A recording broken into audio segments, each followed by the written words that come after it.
Welcome to Family Matters. I'm your host, Ray Johnson, and today we have a special show for you. I'm going to talk about two different issues that we covered at one of our recent Empowering Families for Success meetings. The first issue I'm going to talk about is purpose. Everyone is interested in walking in their purpose, so I believe this will be a great help to you. The next issue that I'm going to talk about today is managing the blended family. We know in this day and time the blended family is becoming the normal family. So we thank you for tuning in today, so stay tuned and we'll be right back.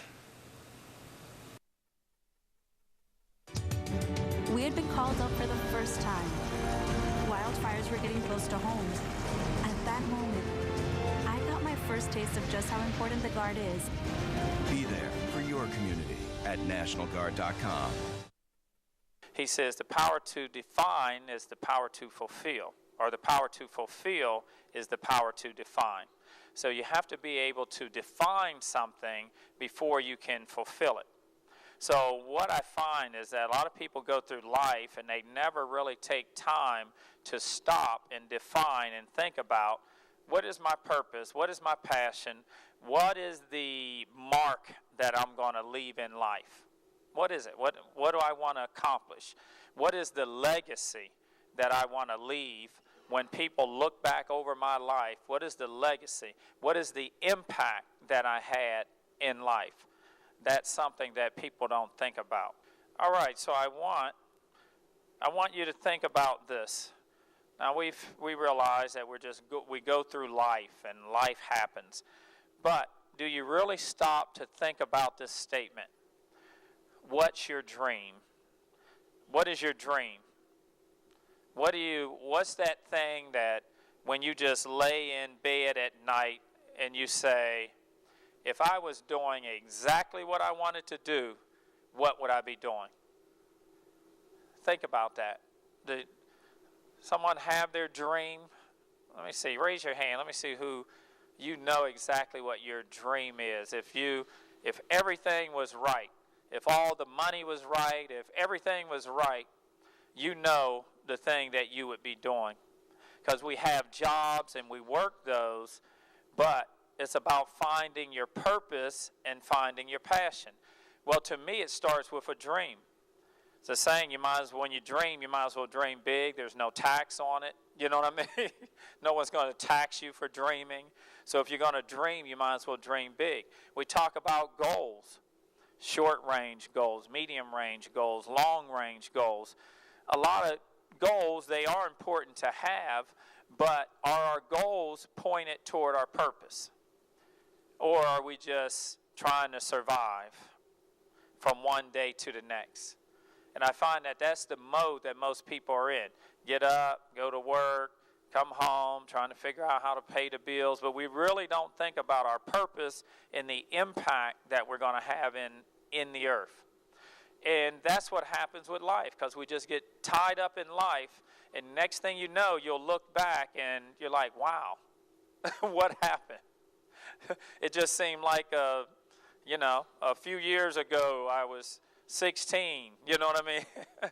Then I was 25, then I'm 45, then I'm 55, and you're going, what in the world happened? What happened to my dream that I had?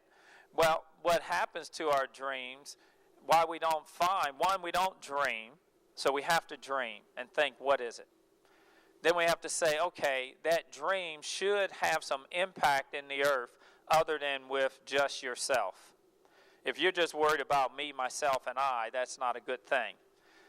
What impact am I going to leave in the earth? What impact am I going to have leaving the earth as far as my children are concerned?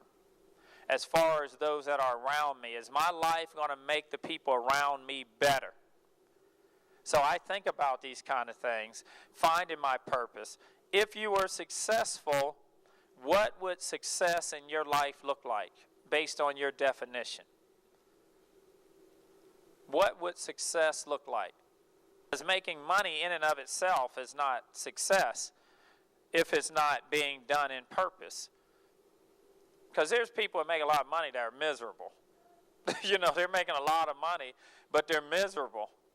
What would you be doing to making a lot of money is a good thing, but what would you be doing? Because when you're talking about your dream, when you're talking about this purpose, you're talking about you would get up and go do it for free. See, that's why we're so enamored with athletes. You know, whether it's football or baseball. What about even like music, artists and rappers and singers and that? Because we think, I do that for free, right? You know what I mean? But they're going to pay me. That's the ultimate thing. If you have the passion that you say, I get up and do this for free, but I'm going to get paid to do it. What would that look like? You have to have a plan. It's one thing to dream, but it's another thing in order to have to see that dream ever come to pass. The Bible says you have to write the vision and make it plain. So have you written your vision out? Do you have a plan?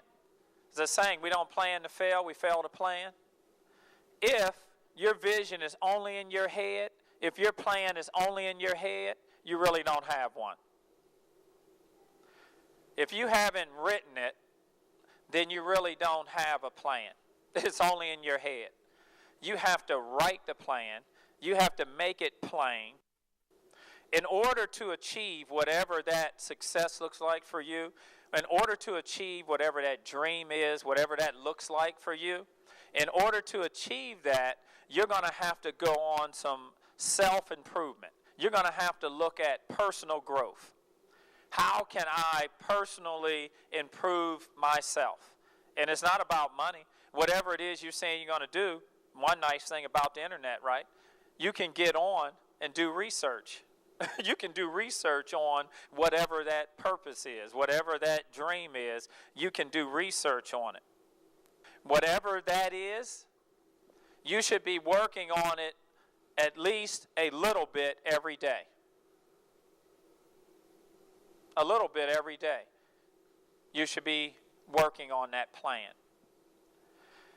Because the things that I'm doing, I work and I walk in a lot of purpose in what I do, but I have other plans and purposes of what I'm doing. As I'm developing my brand, as I'm developing my brand. So I'm up early in the morning. I'm up early in the morning and I'm thinking about that. In the evening, I'm on, updating my website, working out the plan, working on my presentations that I'm going to do, leadership presentations. I'm working on them. I'm laying out exactly what I'm going to do, how I'm going to train people in leadership. I'm laying it out. I'm working on it. So every day, I'm doing something to look at and work on my vision and my purpose. The things that I currently do. So I'm thinking about this empowering families for success. I'm thinking about, okay, how are we going to grow it? How are we going to have more impact on people? So I think about that. Brendan and I would talk about that. How are we going to grow it? How are we going to reach out to the community? So we think about it. We work on it. It's going to take some sacrifice. You're not going to get there without making some personal sacrifice. John Maxwell, John Maxwell, I was watching him on a webinar, and he talked about a story that a guy told him. And what he talked about was chopping a tree. He said, if you take an axe, and this is talking about this consistency and working on your plan daily. If we had a tree, even if it was a tree as big and round as this table, he says, guy go out with an axe every day, and he takes 5 hits. 1, 2, 3, 4, 5. He does that every day. What's gradually going to happen? What's going to happen to the tree? It's going to fall, right? He didn't go out and try to chop the tree down all in one day. It doesn't matter if it's a small tree or a big tree, gradually the tree is going to fall because you consistently chopped it every day. You did a little something every day, and gradually the tree is going to fall. So, whatever your dream, whatever your purpose, are you actually chopping that tree every day? What are you doing to try to advance whatever that is you want to do? Whether it's business, whatever it is, what are you doing? Are you chopping the tree every day? And the last thing about this is you have to be content but never be satisfied. Be content but never be satisfied in life. What do I mean by that? A person that is content, I can have a plan. I'm going after something. I'm working on something. I'm chopping my tree every day. I see the end from the beginning. I have a vision. I know where I want to get to, and I'm working on it every day. I can be content because I can see where I'm going. I have a vision. I see where I'm going, so I can be content. I don't want to be satisfied, because what happens with people that are satisfied, they'll be going along the way, and they'll get to a point and they say, well, the job I have, it's fine. Taking care of my family, it meets my needs. They get satisfied with their position in life. And when you get satisfied with your position in life, you're going to stop accomplishing. Then you stop dreaming. You should be dreaming all the time and pursuing all the time. I don't think there's any such thing as retirement. You know what I mean? I might quit one thing, but I'm going to be doing something else. People go, what are you going to do when you retire? I know what I'm going to do when I retire already. When I retire, I'm going to probably be working as a professor on a part-time basis at a college. And then I'll still be teaching and doing this. So I'd like, I don't plan on ever actually retiring. I just want to have the resources in my time where I control what I do. That's what I want to do. I don't want to quit, because then when you quit, then there's no purpose. So never get satisfied like, well, this is good. Life is good. I'll just sit right in this spot. Never get satisfied. Always be dreaming. Always be thinking. Always looking at what you want to do, where you want to go, and have a plan to get there. And always remember, we don't plan to fail. We fail to plan. Something I always said when I was young. I said, one thing about my life, when I do get old and I'm kicked back in my rocking chair, I want to always be able to say, at least I tried. Might not have worked, but I'm not going to be sitting there going, I wish I had her. I'd rather try and fail than to wish I had her. So that's the thing. Try. If you fail, at least you tried, right? You know what I mean? I'm going to go down swinging if I'm going to go down. So always try. Say, well, it didn't work. So what? I'd never known if it didn't work. I forget, what they say, Edison, what was it, 2,000 or 3,000?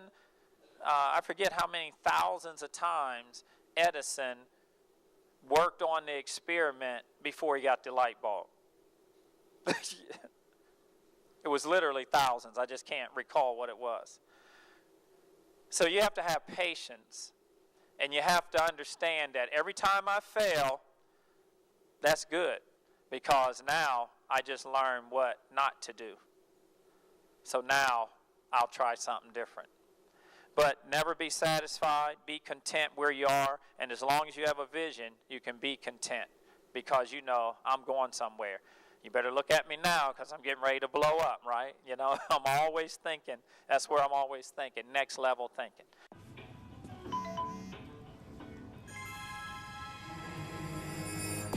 Hey!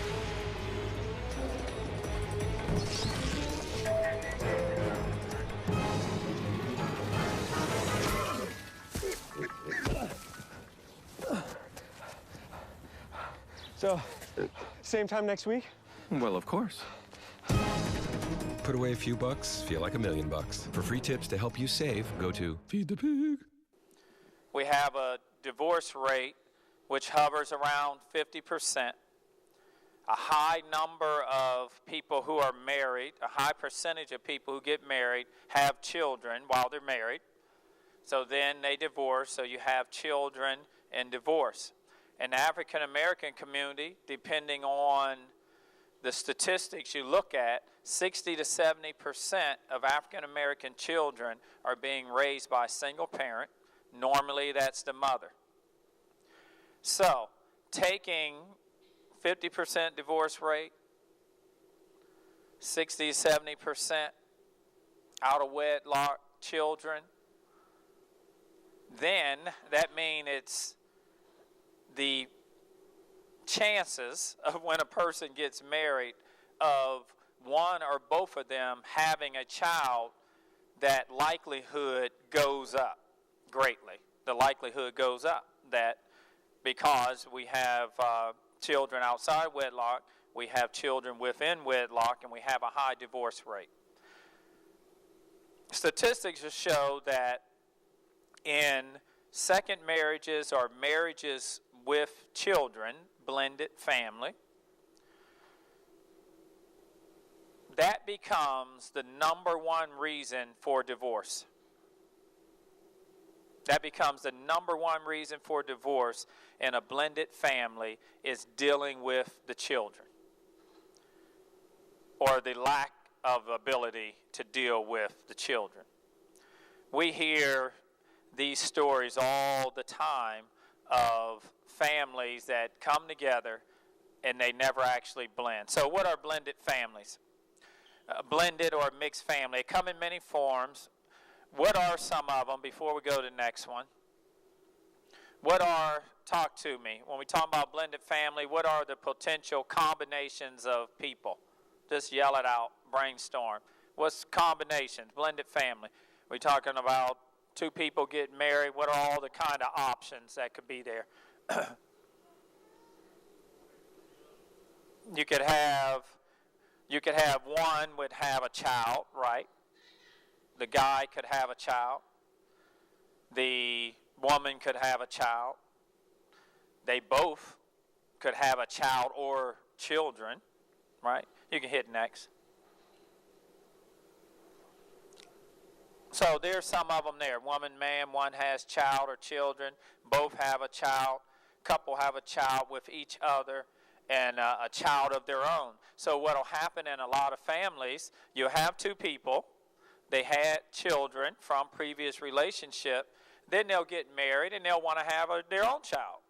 You know, if they're young enough, right? They'll want to have their own child, so they'll have their own child. So now you could have like 3 families going on. This is what we find happens sometimes.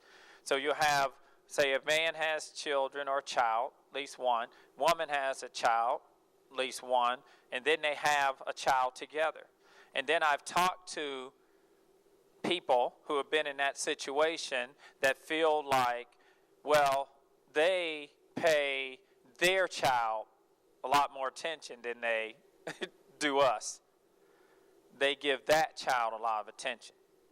Here's the other thing we find that happens in the blended family, or failure to blend the family, is that it will end up being 2 families. It'll be like 3 families. Say if they're young enough where the man's child or children are living there, the woman's child or children are living there. So what happens is the woman's children will only deal with her. The man's children would only deal with him. The man or the woman, they do not have authority in the other child's life. So they're married in the middle. Oh, we're happily married. But then you have this whole child thing going on, totally independent of the relationship. And what happens, someone has told me this recently, well, I'm in the household, this is a man, I'm in the household, these children are living there, and she feels that I shouldn't be allowed to discipline her children. Right? Another one, same thing on the other side. He feels that I shouldn't discipline his children. So you have a problem. And this is where the problem comes in, because children are smart enough to know when they have 2 people that are in disagreement. And what will children do? They'll play that to their advantage. If they know, oh, well, I'm going to play this to my advantage. Since these 2 can't get along, I'm going to work this to my advantage. And I'll use them against each other. So when we're dealing with this blended family and these relationships, They can be good, bad, or ugly. You know, they can. The good, the bad, and the ugly. It's important when we do our counseling, and there's children involved, it's very important to talk about all of those potential pitfalls that will happen in the relationships. Very important to talk about. How are we going to discipline? You have to talk about that. Okay, how are we going to actually go about discipline? Another issue we find in this, I'm just sort of talking about it, another issue we find, and this will happen both ways, happens with men a lot because men are like this. These children living in my house, they're going to do what I say. You living in my house, I don't care, you're going to do what I say. Well, the problem is, an individual has to earn the right to have authority in someone's life. You have to earn the right to have authority in that child's life. What do I mean by that? Yes, they should listen to you because you're an adult. That's true. They should listen because you're an adult. But here's the key. There's something what I call position power. Position power means that just because that person's position in my life, like your mother's position in your life, you know that they care about you, they love you, whatever they do should be. Now we know, right, that there's toxic, crazy moms and dads, but the assumption is that because you're my mother, whatever you say to me, I know you have my best interests. Supposed to. Because we have formed a relationship. I have a relationship with you. I can trust you because of your position in my life. So then this third party comes along and they'll make the mistake that I just said. I'm the man of this house, so you're going to do what I tell you to do. That generally doesn't work. That might be fine with little kids. You know what I mean? But as they get older and they understand, that generally doesn't work. What you have to do as an individual coming into a blended family, the adults have to take the time to build a relationship with the children. The adult has to go to the baseball game, go to cheerleading, show an interest in whatever is important to that child. The adult has to make it important to them. Because that is how a child relates that you care about me. I pay the rent, give you something to eat. Children don't register that. Children register care as time. If you really care, you'll spend time with me. And if you're spending time and you care about what I'm doing and you sit down and you're helping me with homework, then you start building a relationship. And out of that relationship, now they understand this person cares about me. So then when they discipline me, I understand they have my best interest. When you discipline without relationship, it doesn't come across that way. But this is the whole thing. She's bringing this man into the house, trying to say he's a man, you need to listen to him. It's not going to happen. So the big thing is always going to be about how do I develop a relationship with this child? A relationship that says whatever is important to you is important to me. An agreement between the husband, and I'm talking about a case where they get married and it's a blended family. It's important to have an agreement about discipline so that they can't divide and conquer. You know what I mean by that? Well, I'll go ask mom. Because you get others that go the opposite direction. You'll get men that, I don't want to rock the boat. So the child understands that. So they know they can get anything from him because he doesn't want to rock the boat. So they go ask him. I'll ask stepdad because he'll give me whatever I want. Because he's just trying to keep peace. That's not good either. That's not good. Just having this, I'll just try to keep peace mentality. That's not good. Because then, when you're ready to discipline the child, they don't respect you. They're not going to respect you. They're not going to respect that person as a figure or of authority in the household. So it's important. It's important when in a blended family that you negotiate these relationships with the children. You have to negotiate, how are we going to discipline? We understand early in the process that I might have to be, because it's my child, I might have to be the one that tell them what the discipline is going to be. You deliver the message, but this is what we decided. So that they start saying, oh, they're in this together. So this is what we decided. So the woman might have to deliver the message, or the man might have to deliver the message because it's his child, but it has to be, this is what we decided we are going to do about this situation. Well, welcome back. I'm sure you enjoyed this show today as we talked about walking in your purpose and as we talked about managing the blended family.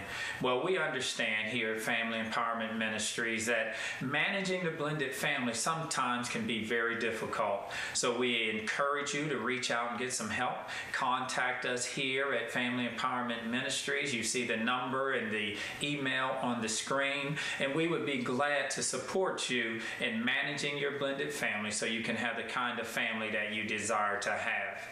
Well, as always, we thank you for tuning in, and we want you to continue to have a family of love, joy, and peace. Until next time, you have a great day.